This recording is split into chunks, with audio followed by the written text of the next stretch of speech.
Ok, donc nous avons vu déjà les solutions. Donc il faut méditer la parole de Dieu, mener une vie de jeûne, mener une vie de prière. Il faut partager tes peines avec les élus. Il n'y a pas honte dans cela. Si tu as confessé les péchés d'initiation, il faut ôter maintenant les choses d'initiation, la main de côté là-bas. Parce qu'en initiation, nous enseigne que voilà, un initié ne doit jamais du tout exposer ses problèmes. Il ne doit jamais du tout se plaindre de quoi que ce soit. C'est ça, non?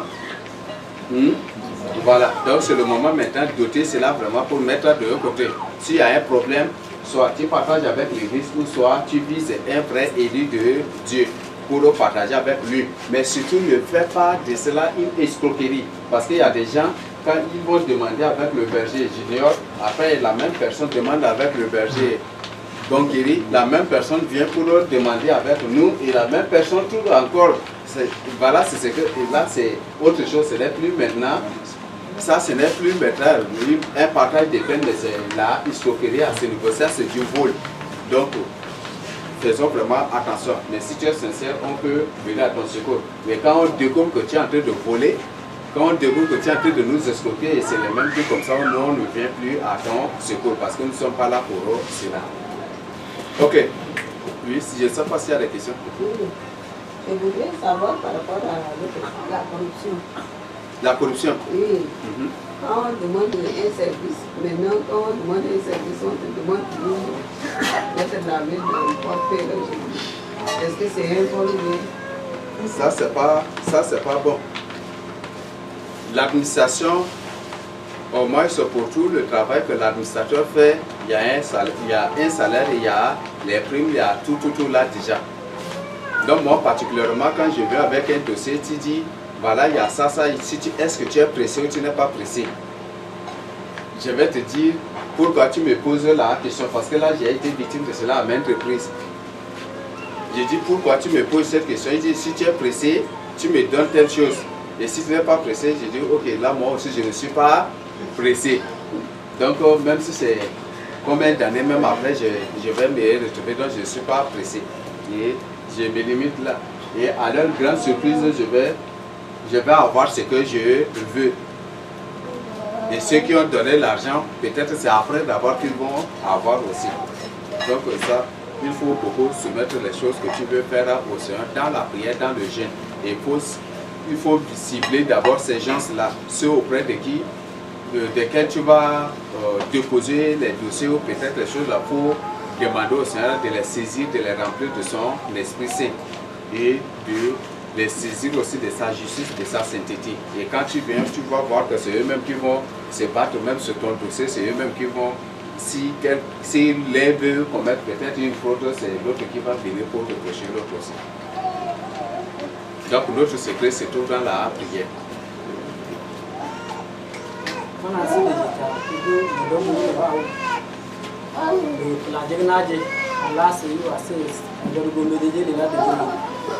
La dit mais quand tu débat c'est laisser tout le boulot après le signal là tout les deux ils mettent en écrit là d'alba parce qu'il a mis nous le tout déjà là il a dépensé il y a un godel donc quand la cara à qui la mis là t'as dit là dans les carrés barba carré tout là donc le là il a dit le signal là on a dit mais là arrête à me dire là c'est dans le gars se met des là dia dan na barakari wolo to yara do daro to da atu budu na ndi watu gani la oui Merci sur l'explication. Vous avez dit de ne pas acheter quelque chose à la compagnie. Et tu peux faire il avait là. C'est toi. Selon l'explication, vous avez dit de ne pas acheter quelque chose par la convoitise. Si vous pouvez nous donner quelques exemples. Ok. Vous considérez déjà panacé, vous m'avez dit qu'un dogoné de l'Uba comme d'Alba. Par exemple, tu as vu le téléphone de ta voisine. Tu as trouvé que ça c'est vraiment bon. Et tu dis, Seigneur, je veux que tu me révèles une bonne qualité de téléphone. Ou tu pries pour que le Seigneur t'oriente à acheter la même qualité de téléphone. ou arriver au marché, tu veux payer la même qualité parce que à l'intérieur de toi, il y a la convoitise parce que tu as convoité la qualité du téléphone de la personne. Ça, c'est quelque chose assez bien.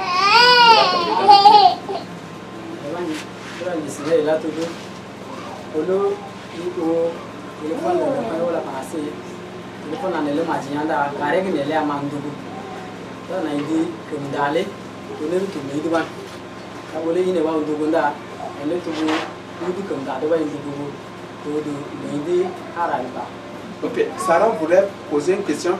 C'est pas Sarah? Sarah 3. Avant que je me salue dans le nom de Jésus, pour moi est de savoir concernant le travail. Le travail?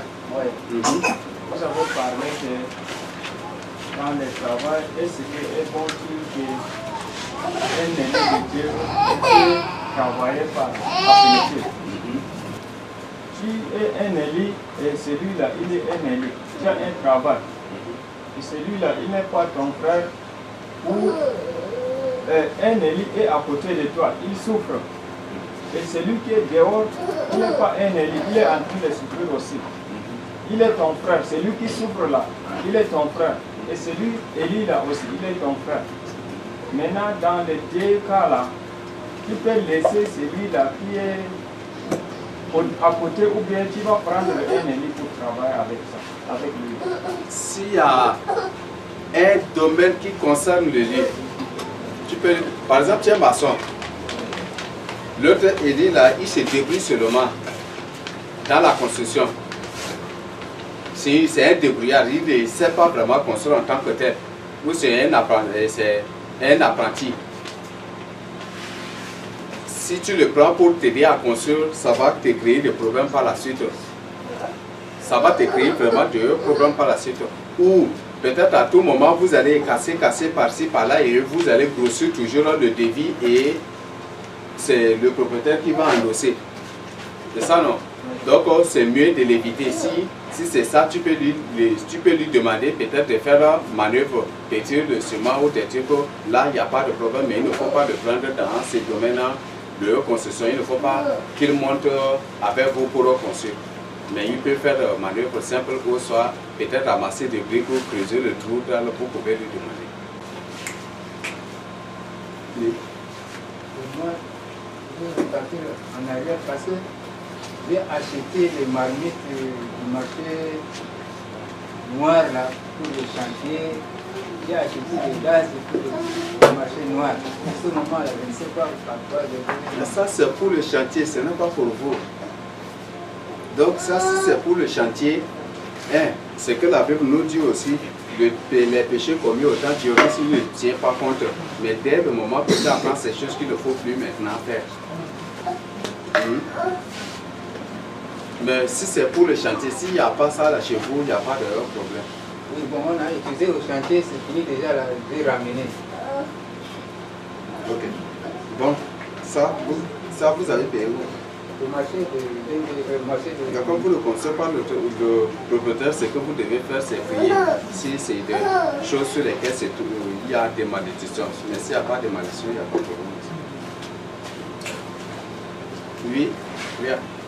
Je reviens encore en arrière. Parlant de travail par affinité.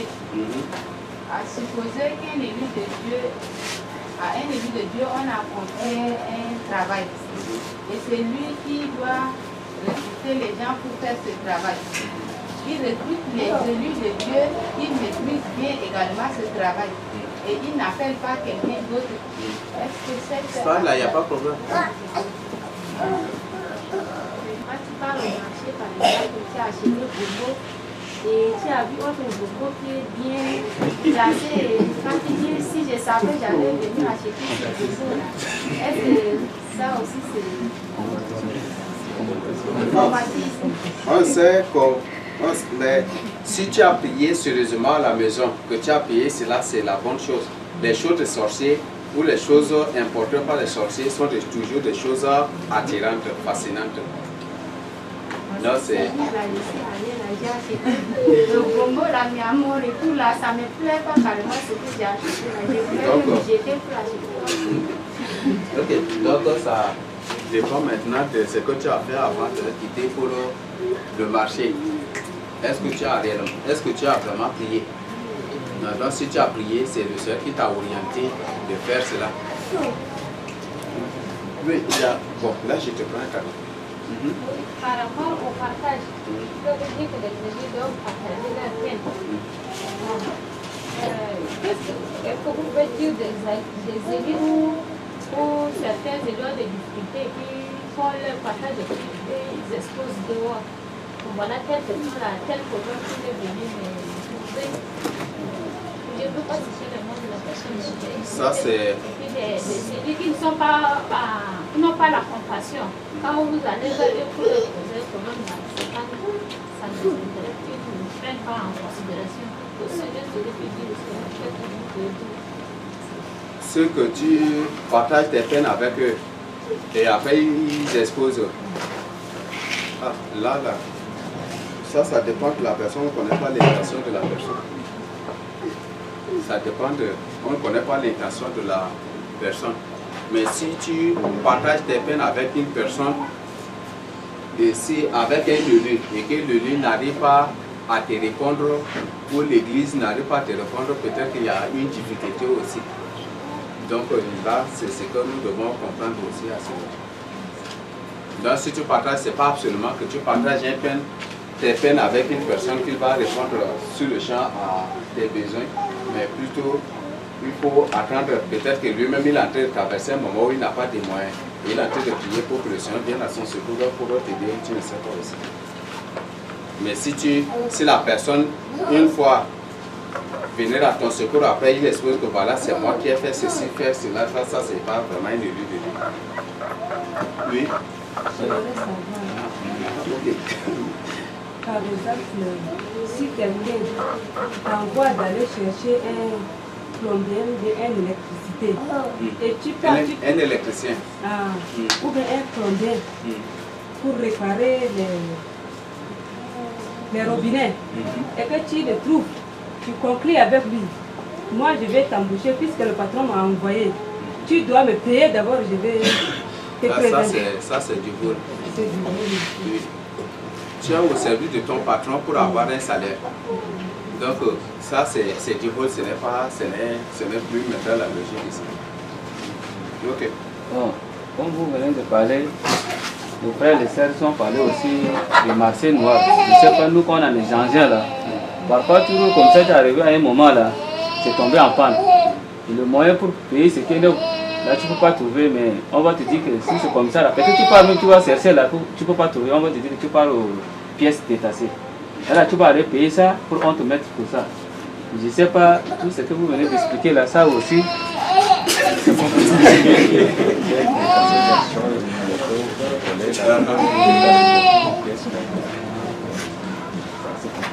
Oui, donc pour ça, est-ce qu'il y a un problème à ce niveau? Tu te renseignes, il y a beaucoup de réparateurs qui sont aussi parfois clairs avec certaines personnes et certains qui sont des grands voleurs aussi. Quand la pièce est bonne, ils disent que c'est mauvais. Et le but, c'est pour garder, pour vendre après. Donc c'est ce qu'ils font. Mais si c'est une personne qui est correcte, une personne qui est normale, une personne qui agit selon la doctrine, je crois que là, à ce niveau, il n'y a pas de problème.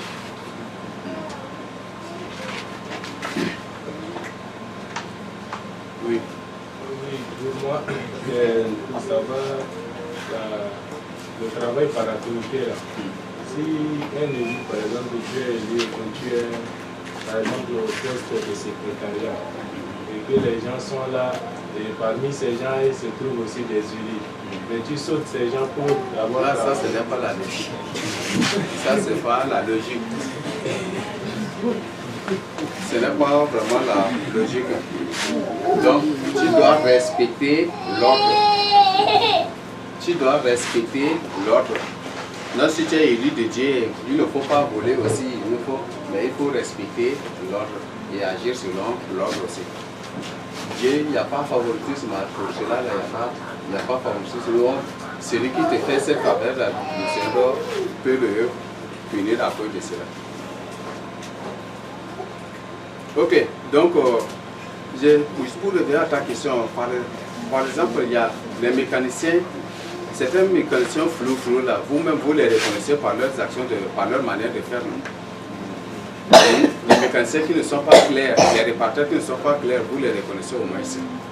Donc ces gens-là, si possible, même les éviter.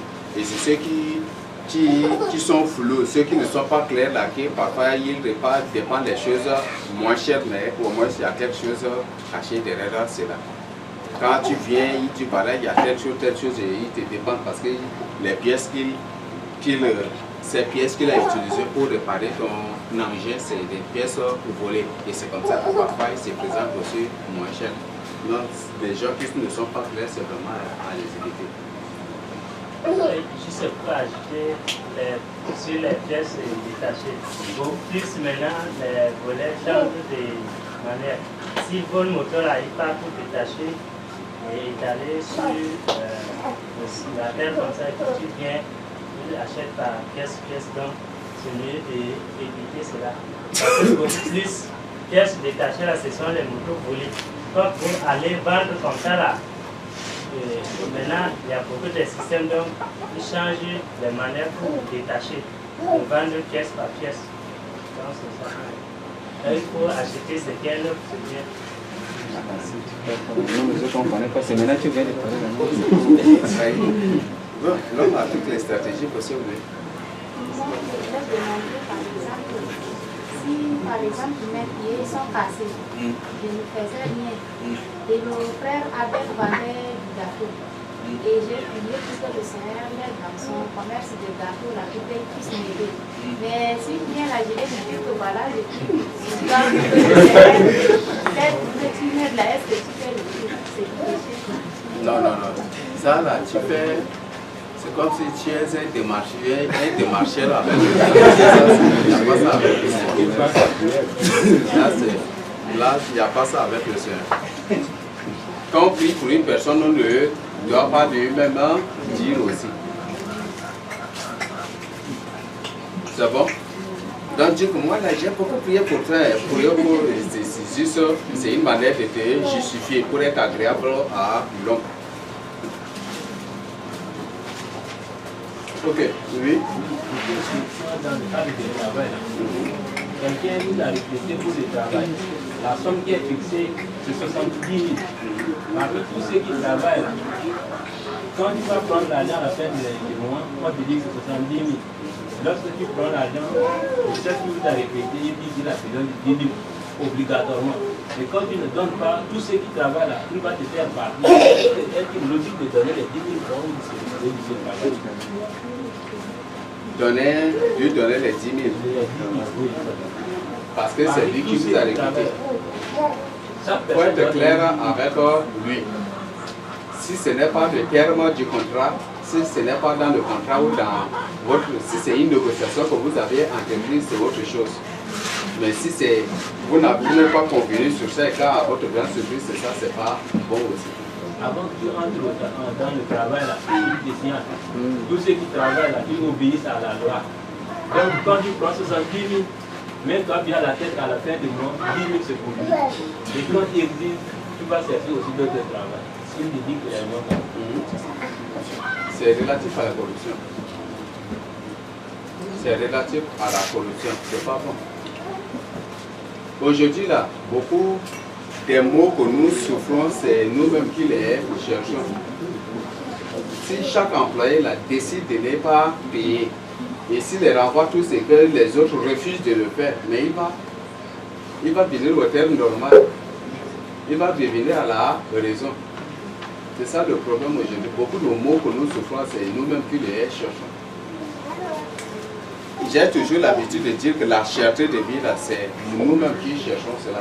C'est nous-mêmes qui, avons même sollicité la cherté de vie. Quand tu pars pour payer quelque chose, c'est cher. Il faut rentrer seulement là. Si les autres refusent de payer, ils refusent de payer, le prix sera... Les vendeurs seront obligés de réduire le prix. Aujourd'hui, les prix de tous les articles sont décidés dans les mosquées. Et c'est ça là qu'ils imposent. Mais si aujourd'hui nous aussi on décide de ne pas payer, acceptons ces souffrances pour un temps, peut-être pour un mois, même pour un an, acceptons, vous allez voir, tous les prix des choses seront réduits. Mais c'est parce que nous acceptons la taille aussi au fur et à mesure ils augmentent le prix. Et c'est un piège. Le téléphone là, on m'a dit, il y a un qui vendait le téléphone, dit que ces téléphones là, parfois c'est à 2000 qu'il payait et ils vendent à combien? Il y a un vendeur qui me dit qu'il paye ça là à 2000 et si tu n'es pas un musulman, ils vont te payer, tu vas payer ça la cher. Mais si tu es un musulman, tu vas payer à 2000 et tu vas vendre. Et qu'il y a ce qu'il y a là, ils m'ont indiqué le prix. Et ils vendent ça à combien? À 8000. Oui. Ah mais la loi coranique, mais si on refuse de se soumettre, on refuse d'acheter, de payer ces choses-là, je crois que le prix va réduire. Donc, ne soyons pas, quand tu pars pour payer quelque chose, ne sois pas vraiment du tout pressé.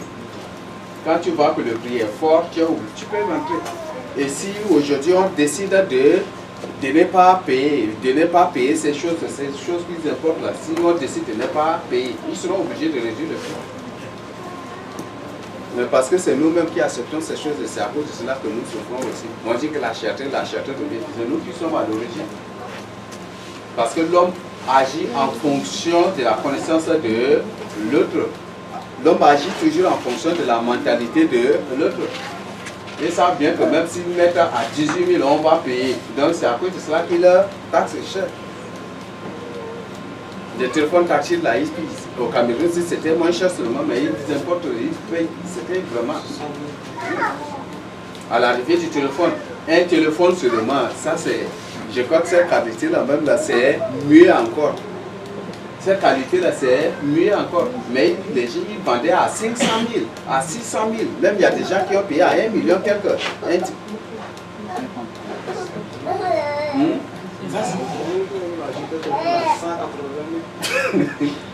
Ils sont vendus ça.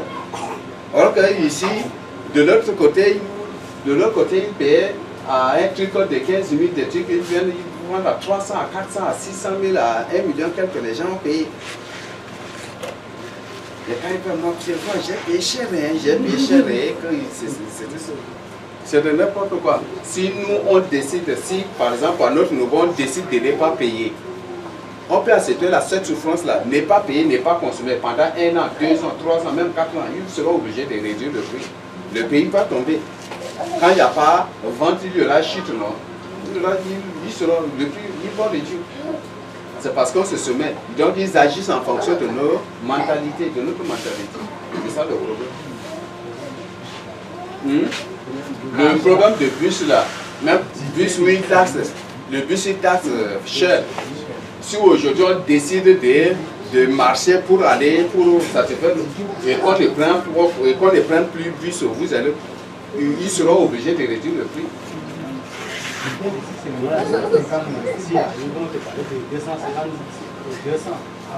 Ah mais c'est nous qui avons voulu. Oui, c'est nous qui avons voulu. C'est ça le problème. Donc si on décide de ne plus prendre bus et marcher seulement, ils seront obligés de réduire le prix. Quand il n'y aura plus de clients, quand ils vont eux-mêmes là, de l'autre côté, ça ne va pas tenir, ils seront obligés, ou peut-être leurs ressources, quand ils vont tout vider, ils seront obligés de réduire le prix. Donc certaines choses là, c'est nous-mêmes qui cherchons. Ne mettons pas sur le dos de l'État ou sur le dos du gouvernement ou sur le dos d'autres personnes. C'est nous-mêmes là. Notre problème là vient de nous-mêmes. Ok, oui.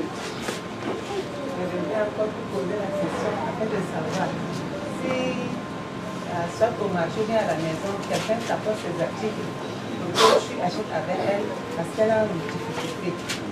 Et toi, tu ne connais pas la source, comment elle a eu à acheter ces choses.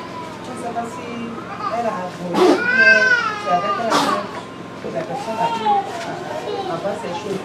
Mais dans le cas où tu refuses, la personne t'a déjà expliqué sa difficulté. Dans ce cas, il fallait acheter, bien acheter. J'ai toujours dit, avant d'aller au marché, il faut beaucoup prier. On ne se lève pas un bon matin parce qu'on s'est bien réveillé pour aller au marché. Mais il faut plutôt beaucoup prier. Il faut beaucoup prier. J'ai toujours dit que les marchés qu'on voit là, c'est placé dans les ex-cimetières. À Bénin, DB, le grand marché, tout va vous renseigner, vous allez trouver que c'est dans les ex-cimetières, tous les marchés de N'Djamena que nous voyons. Donc c'est un lieu de fréquentation des esprits. Et les esprits viennent même avec leurs articles pour vendre, pour éviter de payer des choses des démons, des choses des esprits, des revenants. C'est mieux de beaucoup prier avant d'aller au marché. C'est ce que j'ai toujours l'habitude de dire. Et les choses là, ça attire toujours. Les choses là sont toujours belles. Donc, ils mettent les masques sur les choses des autres. Quand vous voyez, c'est mauvais, c'est dégoûtant, des trucs, mais c'est juste des masques. Quand une question revient plusieurs fois comme ça, c'est qu'il y a un problème. Sur le marché, je peux acheter quelque chose utilisé. Par exemple, j'ai ma moto, j'ai acheté, j'ai utilisé et je ramène sur le marché pour vendre. Quelqu'un d'autre peut voler une moto et il peut ramener aussi sur le marché pour vendre. Il n'a pas exclu qu'un élu de Dieu, qu'un enfant de Dieu puisse venir acheter quelque chose qui est utilisé sur le marché. Quelque chose qui a déjà été utilisé et qu'on vend sur le marché. Parce qu'il y a des bonnes choses aussi qu'on a utilisées avant et qu'on vend sur le marché. Il y a aussi les choses volées. Il y a des choses pour lesquelles il y a des malédictions autour qu'on amène sur le marché et qu'on vend. Le fait que j'ai eu à acheter quelque chose qui a été utilisé avant ne veut pas dire forcément que cela est attaché à un malheur quelconque. Mais ce qu'il faut faire, c'est de chercher la face du Seigneur pour voir si ce que j'ai eu à acheter et à utiliser là, est-ce qu'il y a un malheur qui est lié? Est-ce que c'est un produit qui a été volé et qu'il y a des malédictions liées à cela? Si c'est le cas, que le Seigneur me révèle. Maintenant, par rapport à ce que nous suivons, si je pars au marché pour pouvoir acheter quelque chose, que cela soit neuf ou bien que cela soit un produit qui a été utilisé, ce qu'il faut faire, c'est de prier afin que l'Esprit Saint puisse m'orienter pour que ce que je vais acheter là, ce soit quelque chose qui n'a pas une source de malheur quelconque, que ça ne soit pas quelque chose qui a été volé et qu'on a vendu sur le marché. Donc quand la même question revient plusieurs fois, c'est que quelque part nous n'avons pas compris pourquoi. Mais il n'est pas exclu que je peux venir sur le marché, trouver quelque chose et acheter. Quelque chose qui a été utilisé par quelqu'un qui est juste dépassé par les circonstances et qui a pris un bon produit et qu'il vient, il vend sur le marché. Je peux venir tomber sur ce produit, prendre, acheter et il n'y a pas un problème. Tout comme je peux venir tomber sur un produit qui a été volé. Et quand j'achète, j'ai la malédiction qui va me suivre. Et pour cela, avant d'arriver au marché, il faut prier pour que l'Esprit nous oriente afin que nous ne tombions pas sur des choses qui ont été volées, afin que nous ne ramenions pas des malédictions sur nous. Voilà la contribution que je viens vous donner en Jésus-Christ. Amen. C'est bon? Ok. Je ne sais pas si mes langages sont durs. Ok. Merci. La question de la sœur Sarah, je ne sais pas si c'est bon qui est mal compris. Elle dit, par exemple, si quelqu'un amène quelque chose à la maison, elle est commerçante. Et des fois, certaines personnes qui sont dépassées viennent à proposer quelque chose, mais comme elle ne connaît pas la nature de la chose, et qu'elle refuse, est-ce que c'est bien faire ou c'est mal faire? Même si c'est à la maison que la personne lui amène la chose pour acheter.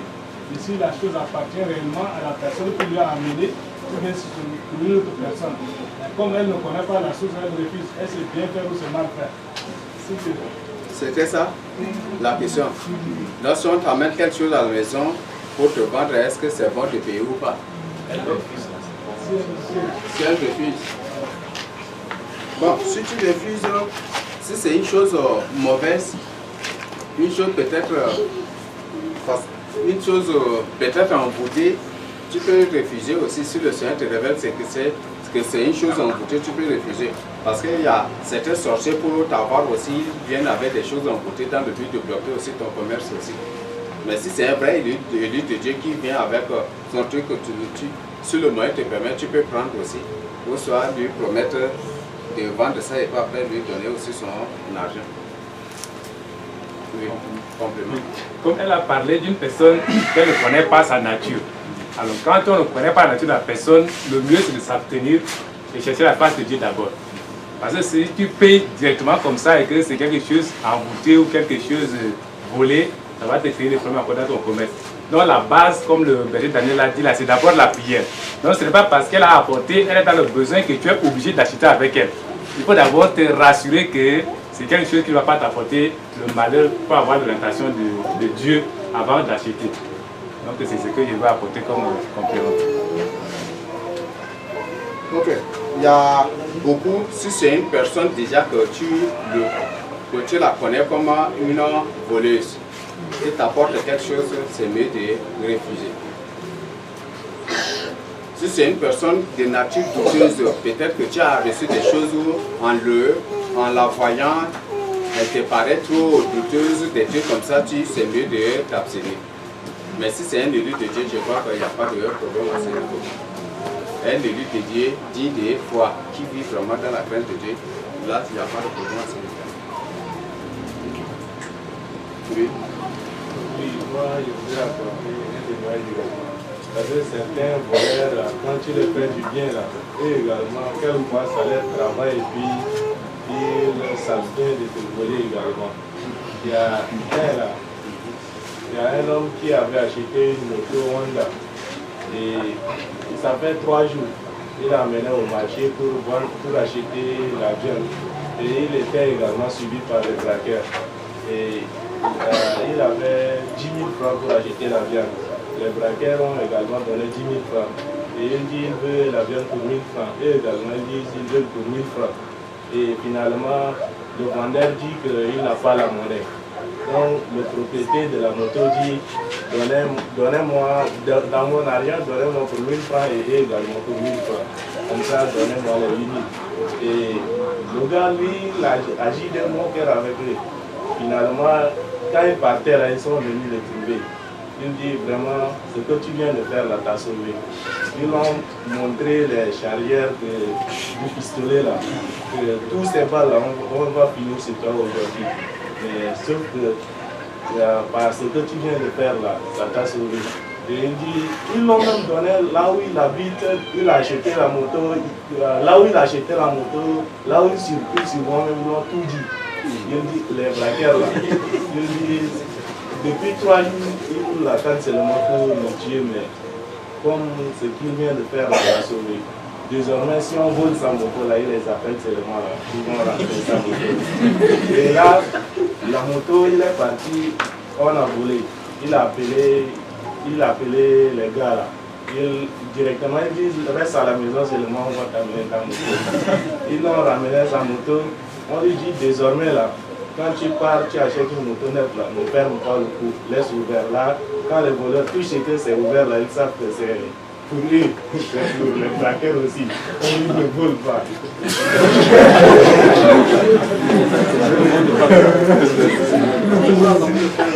Là, tu achètes la moto, le propriétaire sait bien. Celui que tu achètes la moto, c'est lui qui envoie personne pour te voler. Toujours maman achète la moto, on a dit si on t'a volé ta moto, appelle-moi directement, je veux t'en mettre ta moto. C'est eux qui achètent avec la moto, c'est eux qui donnent. Quand tu achètes la moto, quand tu rentres à la maison, on te suit, jusqu'à on te connaît, on te guette jusqu'à ce que vous voulez faire une enquête bien sur toi. Si vous voulez te voler. Celui qui a volé, tu as acheté la moto, c'est lui qui envoie les gens pour te voler. Si on te vole ta moto, toi tu vas pas te voler, c'est lui qui a acheté la moto. Moi j'ai besoin de la moto, sinon je prends l'autre moto, je vais t'en mettre ta moto.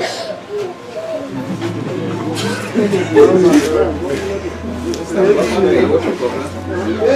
eux qui envoient ta moto pour voler. Si tu achètes à 600 000, et tu viens voler, tu prends 100 000, 200 000. Et puis c'est ta moto, il va enlever, il va mettre toi, tu vas acheter encore.